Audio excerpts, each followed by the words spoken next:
Student bus pass ಅನ್ನು ಯಾವ ರೀತಿ ಆನ್ಲೈನಲ್ಲಿ ಅಪ್ಲೈ ಮಾಡಬೇಕು ಅಂತ ಯೋಚನೆ ಮಾಡ್ತಾ ಇದ್ದೀರಾ? ಡೋಂಟ್ ವರಿ, ಈ ವಿಡಿಯೋ ನೀವು ಸ್ಕಿಪ್ ಮಾಡಿದಿರಾ ಪೂರ್ತಿಯಾಗಿ ನೋಡಿ. ಆನ್ಲೈನಲ್ಲಿ ಸ್ಟೂಡೆಂಟ್ ಬಸ್ ಪಾಸ್ ಅನ್ನು ಯಾವ ರೀತಿ ಅಪ್ಲೈ ಮಾಡಬೇಕು ಅನ್ನೋ ಕಂಪ್ಲೀಟ್ ಮಾಹಿತಿ ನಾನು ನಿಮಗೆ ತಿಳಿಸ್ಕೊಡ್ತೀನಿ. ಎಲ್ಲರಿಗೂ ನಮಸ್ಕಾರ, ನಾನು ಲೋಕೇಶ್. ನಮ್ಮ ಯೂಟ್ಯೂಬ್ ಚಾನಲ್ಗೆ ತಮ್ಮೆಲ್ಲರಿಗೂ ಆತ್ಮೀಯವಾದ ಸ್ವಾಗತ.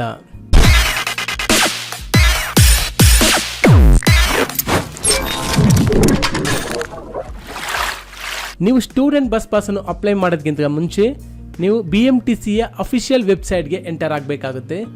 ನಾನು ಈ ಲಿಂಕ್ನ ಡಿಸ್ಕ್ರಿಪ್ಷನ್ ಬಾಕ್ಸಲ್ಲಿ ಕೊಟ್ಟಿರ್ತೀನಿ. ಆ ಲಿಂಕ್ನ ಕ್ಲಿಕ್ ಮಾಡಿದ್ರೆ ಸಾಕು, ನಿಮಗೆ ಡೈರೆಕ್ಟಾಗಿ ಹೋಮ್ ಪೇಜ್ಗೆ ಎಂಟರ್ ಆಗುತ್ತೆ.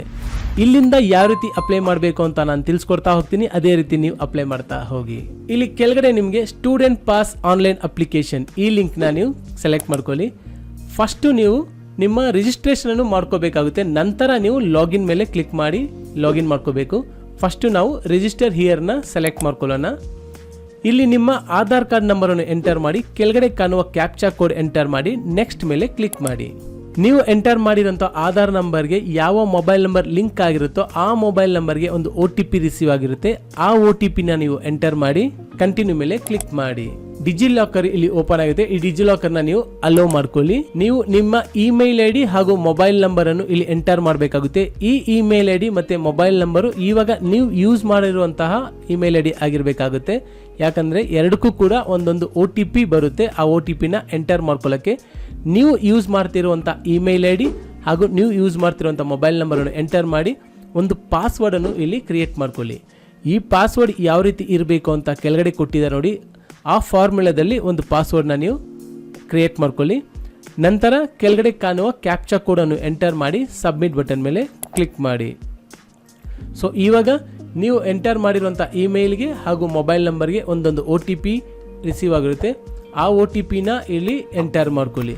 ಸಪೋಸ್ ನಿಮ್ಗೆ ಏನಾದರೂ OTP ರಿಸೀವ್ ಆಗಿಲ್ಲ ಅಂದರೆ ರೀಸೆಂಟ್ ಬಟನ್ ಮೇಲೆ ಕ್ಲಿಕ್ ಮಾಡಿ ನಿಮಗೆ ಮತ್ತೊಂದು ಬಾರಿ OTP ಬರುತ್ತೆ. ಅದನ್ನು ಎಂಟರ್ ಮಾಡಿಕೊಂಡು ವ್ಯಾಲಿಡೇಟ್ ಮೇಲೆ ಕ್ಲಿಕ್ ಮಾಡಿ.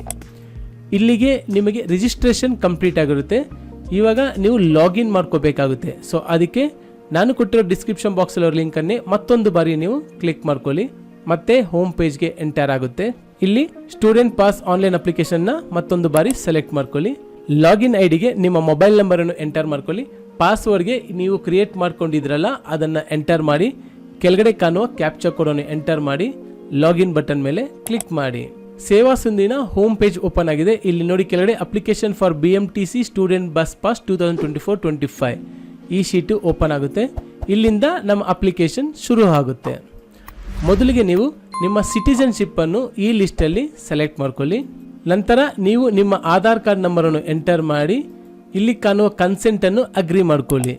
ಈಗ ನಿಮ್ಮ ಆಧಾರ್ ಲಿಂಕಿಂಗ್ ಮೊಬೈಲ್ ನಂಬರ್ಗೆ ಒಂದು OTP ಬಂದಿರುತ್ತೆ. ಆ OTPನ ಎಂಟರ್ ಮಾಡಿ ವ್ಯಾಲಿಡೇಟ್ ಬಟನ್ ಮೇಲೆ ಕ್ಲಿಕ್ ಮಾಡಿ. ನೆಕ್ಸ್ಟ್ ನೀವು click here for Aadhaar authentication ಇದೆಲ್ಲ ಇದನ್ನು ನೀವು ಕ್ಲಿಕ್ ಮಾಡ್ಕೊಳ್ಳಿ. ಈಗ ಅಪ್ಲಿಕೆಂಟ್ ಡೀಟೇಲ್ಸಲ್ಲಿ ಸ್ಟೂಡೆಂಟ್ ನೇಮು ಮತ್ತು student photo, father name, age, gender, permanent address ಇದೆಲ್ಲ ಆ್ಯಸ್ ಪರ್ ಆಧಾರು ಇಲ್ಲಿ ಎಕ್ಸ್ಟ್ರಾಕ್ಟ್ ಆಗಿರುತ್ತೆ. ಇಲ್ಲಿ ಯಾವ್ಯಾವುದು ಬಿಟ್ಟಿದ್ದಾರೋ ಅದನ್ನು ನೀವು ಫಿಲ್ ಮಾಡ್ಕೊಳ್ತಾ ಹೋಗಿ. ಇಲ್ಲಿ ಫಸ್ಟು ನಿಮ್ಮ ಮದರ್ ನೇಮ್, ನಿಮ್ಮ ತಾಯಿಯ ಹೆಸರನ್ನು ಇಲ್ಲಿ ಫಿಲ್ ಮಾಡ್ಕೊಳ್ಳಿ. ನಂತರ ನಿಮ್ಮ ಮೊಬೈಲ್ ನಂಬರನ್ನು ಕೂಡ ಇಲ್ಲಿ ಎಂಟರ್ ಮಾಡ್ಕೊಳ್ಳಿ. ನೀವು ಎಂಟರ್ ಮಾಡಿರೋ ಮೊಬೈಲ್ ನಂಬರ್ಗೆ ಒಂದು OTP ರಿಸೀವ್ ಆಗುತ್ತೆ. ಆ OTPನ ಇಲ್ಲಿ ಎಂಟರ್ ಮಾಡಿ ವ್ಯಾಲಿಡೇಟ್ ಮೇಲೆ ಕ್ಲಿಕ್ ಮಾಡಿ. ನಂತರ ನಿಮ್ಮ ಇಮೇಲ್ ID ಹಾಗೂ ನಿಮ್ಮ ರೇಷನ್ ಕಾರ್ಡ್ ನಂಬರ್ ಇದೆರಡನ್ನು ಕೂಡ ಇಲ್ಲಿ ಎಂಟರ್ ಮಾಡ್ಕೊಳ್ಳಿ. ನಿಮ್ಮ ಇಮೇಲ್ ID ಈ ಹಿಂದೆ ಎಂಟರ್ ಮಾಡಿದಲ್ಲ ಅದನ್ನೇ ಇನ್ನೊಂದು ಬಾರಿ ಕೂಡ ಎಂಟರ್ ಮಾಡ್ಕೊಳ್ಳಿ. ಸಪೋಸ್ ನಿಮ್ಮ ಹತ್ರ ರೇಷನ್ ಕಾರ್ಡ್ ಇಲ್ಲ ಅಂದರೆ ಅದನ್ನೇನು ಟೆನ್ಷನ್ ಮಾಡ್ಕೋಬೇಡಿ, ಅದನ್ನು ಹಾಗೇ ಬಿಟ್ಟುಬಿಡಿ. ಇದ್ದರೆ ಅದನ್ನು ಎಂಟರ್ ಮಾಡ್ಕೊಳ್ಳಿ. ನೆಕ್ಸ್ಟು ಕ್ಯಾಸ್ಟ್ ಕ್ಯಾಟಗರಿ ಅಂತ ಇಲ್ಲಿ ತೋರಿಸ್ತಾ ಇದ್ದಾರೆ. ಇದರಲ್ಲಿ ಬರೀ SC ST general, scheduled caste, scheduled tribe, general ಈ ಮೂರೇ ಕೊಟ್ಟಿದ್ದಾರೆ. ನೀವೇನಾದರೂ SC ಹಾಗೂ ST ಆಗಿದ್ದರೆ ನೀವು ಈ ಆಪ್ಷನ್ನ ಸೆಲೆಕ್ಟ್ ಮಾಡ್ಕೋಬೇಕು ಅಂದರೆ ನಿಮ್ಮ ಬಳಿ ಕ್ಯಾಸ್ಟ್ ಸರ್ಟಿಫಿಕೇಟ್ ಇರಬೇಕಾಗುತ್ತೆ. ಸಪೋಸ್ ನೀವು SC ಏನಾದರೂ ಸೆಲೆಕ್ಟ್ ಮಾಡ್ಕೊಂಡ್ರೆ ಅಂದರೆ ಶೆಡ್ಯೂಲ್ ಕ್ಯಾಸ್ಟ್ ಸೆಲೆಕ್ಟ್ ಮಾಡ್ಕೊಂಡ್ರೆ ನಿಮ್ಮ ಹೆಸರು ಆ್ಯಸ್ ಪರ್ ಕ್ಯಾಸ್ಟ್ ಸರ್ಟಿಫಿಕೇಟ್ ನೀವು ಎಂಟರ್ ಮಾಡ್ಕೋಬೇಕಾಗುತ್ತೆ. ಹಾಗೂ ನಿಮ್ಮ ಕ್ಯಾಸ್ಟ್ ಸರ್ಟಿಫಿಕೇಟ್ನ RD ನಂಬರನ್ನು ಎಂಟರ್ ಮಾಡಬೇಕಾಗುತ್ತೆ. ನಂತರ ನೀವು ಯಾವ ಕ್ಯಾಸ್ಟ್ಗೆ ಸೇರಿದ್ದೀರಾ, ಯಾವ ಜಾತಿಗೆ ಸೇರಿದ್ದೀರಾ ಅದನ್ನು ಎಂಟರ್ ಮಾಡ್ಕೋಬೇಕಾಗುತ್ತೆ. ಸಪೋಸ್ ನಿಮ್ಮ ಹತ್ರ ಕ್ಯಾಸ್ಟ್ ಸರ್ಟಿಫಿಕೇಟ್ ಇಲ್ಲ ಅನ್ನೋದಾದರೆ ಡೈರೆಕ್ಟಾಗಿ ನೀವು ಜನರಲ್ ಮೇಲೆ ಕ್ಲಿಕ್ ಮಾಡ್ಕೊಳ್ಳಿ. ನಂತರ ಕಮ್ಯುನಿಕೇಷನ್ ಅಡ್ರೆಸ್ ಡೀಟೇಲ್ಸ್ ಇಲ್ಲಿ ಓಪನ್ ಆಗಿದೆ. ಇದರಲ್ಲಿ ನಿಮ್ಮ ಕಮ್ಯುನಿಕೇಷನ್ ಅಡ್ರೆಸ್ ಅಂದರೆ ನಿಮ್ಮ ಕರೆಂಟ್ ಅಡ್ರೆಸ್ ಕೇಳ್ತಾ ಇದೆ. ಈ ಹಿಂದಿನ ಶೀಟಲ್ಲಿ ನಿಮ್ಮ ಆಧಾರ್ ಕಾರ್ಡ್ ಅಡ್ರೆಸ್ಸು ಅಲ್ಲಿ ಎಕ್ಸ್ಟ್ರಾಕ್ಟ್ ಆಗಿತ್ತು. ನಿಮ್ಮ ಆಧಾರ್ ಕಾರ್ಡಲ್ಲಿ ಇರೋ ಅಡ್ರೆಸ್ಸು ನಿಮ್ಮ ಪ್ರೆಸೆಂಟ್ ಅಡ್ರೆಸ್ ಏನಾದರೂ ಅಲ್ಲ ಅನ್ನೋದಾದರೆ ಇಲ್ಲಿ ನೀವು ನೋ ಅಂತ ಕ್ಲಿಕ್ ಮಾಡಿಕೊಂಡು ನಿಮ್ಮ ಕರೆಂಟ್ ಅಡ್ರೆಸ್ಸನ್ನು ಮ್ಯಾನ್ಯುಯಲ್ ಆಗಿ ಇಲ್ಲಿ ಎಂಟರ್ ಮಾಡ್ಕೊಳ್ಳಿ. ಸಪೋಸ್ ನಿಮ್ಮ ಕಮ್ಯುನಿಕೇಷನ್ ಅಡ್ರೆಸ್ ಹಾಗೂ ನಿಮ್ಮ ಪರ್ಮನೆಂಟ್ ಅಡ್ರೆಸ್ ಎರಡೂ ಒಂದೇ ಆಗಿದ್ದರೆ ಎಸ್ ಅನ್ನೋದ್ರ ಮೇಲೆ ಕ್ಲಿಕ್ ಮಾಡ್ಕೊಳ್ಳಿ. ನೆಕ್ಸ್ಟು ಕೋರ್ಸ್ ಕ್ಯಾಟಗರಿ ಸೆಕ್ಷನ್ನಲ್ಲಿ ನಿಮ್ಮ ಸ್ಟೂಡೆಂಟ್ ಕ್ಯಾಟಗರಿ ಯಾವುದು ಅನ್ನೋದು ಈ ಲಿಸ್ಟಲ್ಲಿ ಸೆಲೆಕ್ಟ್ ಮಾಡ್ಕೊಳ್ಳಿ. ಸೆಲೆಕ್ಟ್ ಮಾಡ್ಕೊಂಡಿದ ನಂತರ ನಿಮ್ಮ ಇನ್ಸ್ಟಿಟ್ಯೂಷನ್ ಡೀಟೇಲ್ಸನ್ನು ಇಲ್ಲಿ ಎಂಟರ್ ಮಾಡಿ. ಅದರಲ್ಲಿ ಮೊದಲನೇದಾಗಿ ನಿಮ್ಮ ರಿಜಿಸ್ಟ್ರೇಷನ್ ನಂಬರನ್ನು ಎಂಟರ್ ಮಾಡ್ಕೊಳ್ಳಿ. ನಂತರ ನಿಮ್ಮ ಹೆಸರು ಅಂದರೆ ಸ್ಟೂಡೆಂಟ್ ಹೆಸರನ್ನು ನೀವು ಎಂಟರ್ ಮಾಡಿ. ನಂತರ ಇನ್ಸ್ಟಿಟ್ಯೂಟ್ ನೇಮ್ ಅಂದರೆ ನಿಮ್ಮ ಕಾಲೇಜಿನ ಹೆಸರನ್ನು ಈ ಲಿಸ್ಟಲ್ಲಿ ಯಾವುದು ಅಂತ ಸೆಲೆಕ್ಟ್ ಮಾಡ್ಕೊಳ್ಳಿ. ಒಂದ್ಸರಿ ಸೆಲೆಕ್ಟ್ ಮಾಡಿದ ನಂತರ ನಿಮ್ಮ ಇನ್ಸ್ಟಿಟ್ಯೂಷನ್ ಅಡ್ರೆಸ್ಸು ಆಟೋಮೆಟಿಕ್ಕಾಗಿ ಫೆಚ್ ಆಗುತ್ತೆ. ನಿಮ್ಮ ಕಾಲೇಜ್ ಹೆಸರು ನಿಮ್ಮ ಅಡ್ರೆಸ್ಸು ಎರಡು ಸರಿಯಾಗಿದೆಯಾ ಅಂತ ಒಂದು ಸಾರಿ ಚೆಕ್ ಮಾಡ್ಕೊಳ್ಳಿ. ನಂತರ ನಿಮ್ಮ ಕೋರ್ಸ್ ಯಾವುದು ಅನ್ನೋದನ್ನು ಕೂಡ ಈ ಲಿಸ್ಟಲ್ಲಿ ಸೆಲೆಕ್ಟ್ ಮಾಡ್ಕೊಳ್ಳಿ. ನೆಕ್ಸ್ಟ್ ನೋಡಿ, ಇಲ್ಲಿ ಟ್ರಾವೆಲ್ ರೂಟ್ ಡೀಟೇಲ್ಸ್ ಇದೆ. ಇದರಲ್ಲಿ ಫ್ರಮ್ ಸ್ಟಾಪ್ ಅಂದರೆ ಎಲ್ಲಿಂದ ನಿಮ್ಮ ಜರ್ನಿ ಸ್ಟಾರ್ಟ್ ಆಗುತ್ತೆ, ಟು ಸ್ಟಾಪ್ ಎಲ್ಲಿವರೆಗೆ ನಿಮ್ಮ ಜರ್ನಿ ಎಂಡ್ ಆಗುತ್ತೆ. ಫ್ರಮ್ ಸ್ಟಾಪ್ ಅನ್ನೋದು ನಿಮ್ಮ ಮನೆಯ ಹತ್ತಿರದ ಬಸ್ ಸ್ಟಾಪ್ ಯಾವುದಿದೆ ಅದನ್ನು ಸೆಲೆಕ್ಟ್ ಮಾಡ್ಕೊಳ್ಳಿ. ಟು ಸ್ಟಾಪಲ್ಲಿ ನಿಮ್ಮ ಕಾಲೇಜಿನ ಹತ್ತಿರ ಯಾವ ಬಸ್ ಸ್ಟಾಪ್ ಇದೆ ಅದನ್ನು ನೀವು ಸೆಲೆಕ್ಟ್ ಮಾಡ್ಕೊಳ್ಳಿ. ನಿಮ್ಮ ಮನೆಯಿಂದ ನಿಮ್ಮ ಕಾಲೇಜ್ವರೆಗೂ ಒಂದೇ ಬಸ್ ಫೆಸಿಲಿಟಿ ಏನಾದರೂ ಇದ್ದರೆ ಒಂದೇ ಬಸ್ಸಲ್ಲಿ ಹೋಗಿ ಬರ್ಬೋದಾದರೆ ನೀವು ಈ ಮಾರ್ಗ 1 ಮಾರ್ಗ 2ನ ತಗೊಳ್ಳೋ ಅವಶ್ಯಕತೆ ಇರೋದಿಲ್ಲ. ನಿಮ್ಮ ಮನೆಯಿಂದ ಕಾಲೇಜ್ವರೆಗೂ ಒಂದೇ ಬಸ್ ಫೆಸಿಲಿಟಿ ಇಲ್ಲ, ಮಧ್ಯದಲ್ಲಿ ಎಲ್ಲೋ ಇಳ್ಕೊಂಡು ಬೇರೆ ಬಸ್ನ ಕ್ಯಾಚ್ ಮಾಡಿಕೊಂಡು ನಿಮ್ಮ ಕಾಲೇಜ್ಗೆ ತಲುಪಬೇಕಾದ್ರೆ ಎಲ್ಲಿ ಇಳ್ಕೊಂಡು ನೀವು ಬೇರೆ ಬಸ್ನ ಕ್ಯಾಚ್ ಮಾಡ್ಕೊಳ್ತೀರೋ ಅದನ್ನು ಮಾರ್ಗ 1 ಅಂತಾರೆ. ಅದನ್ನು ಎಂಟರ್ ಮಾಡ್ಕೊಳ್ಳಿ.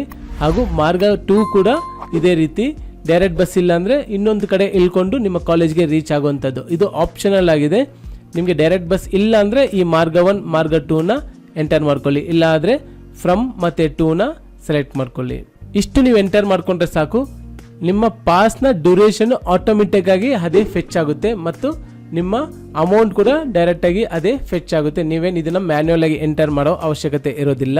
ನಂತರ ಕೆಳಗಡೆ ಕಾಣುವ ಡಿಕ್ಲರೇಷನ್ ಅನ್ನು ಅಗ್ರಿ ಮಾಡಿಕೊಂಡು ವರ್ಡ್ ವೆರಿಫಿಕೇಶನ್ ಕೆಳಗಡೆ ಎಂಟರ್ ಮಾಡಿ ಸಬ್ಮಿಟ್ ಬಟನ್ ಮೇಲೆ ಕ್ಲಿಕ್ ಮಾಡಿ. ನೀವು ಎಂಟರ್ ಮಾಡಿರೋ ಡೀಟೇಲ್ಸ್ ಅಲ್ಲೂ ಸರಿಯಾಗಿದೆಯಾ ಅಂತ ಒಂದು ಸರಿ ಎಲ್ಲ ನೋಡ್ಕೊಳ್ಳಿ.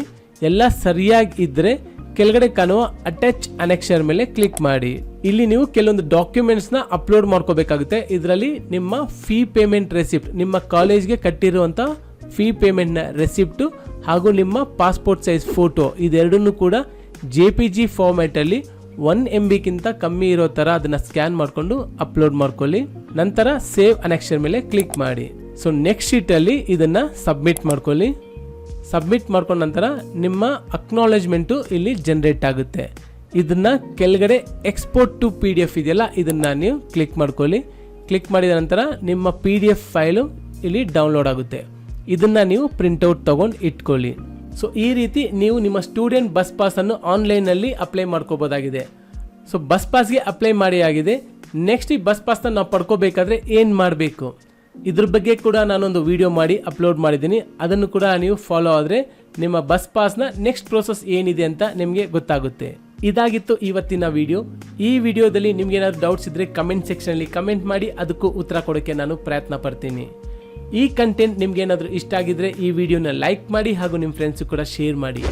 ಮತ್ತಷ್ಟು ಇದೇ ರೀತಿಯ ಯೂಸ್ಫುಲ್ ಹಾಗೂ ಇನ್ಫಾರ್ಮೇಟಿವ್ ವಿಡಿಯೋಸ್ನ ನೋಟಿಫಿಕೇಶನ್ ಅಲರ್ಟ್ಸ್ಗೋಸ್ಕರ ನೀವು ನಮ್ಮ ಚಾನಲ್ನ ಸಬ್ಸ್ಕ್ರೈಬ್ ಮಾಡಿ ಹಾಗೂ ಕೆಳಗಡೆ ಕಾಣುವ ಬೆಲ್ ಐಕಾನ್ ಅನ್ನು ಕ್ಲಿಕ್ ಮಾಡಿ. ಇಷ್ಟನ್ನು ಹೇಳ್ತಾ ಇವತ್ತಿನ ವಿಡಿಯೋ ನಾನು ಮುಗಿಸ್ತಾ ಇದ್ದೀನಿ. Thank you all.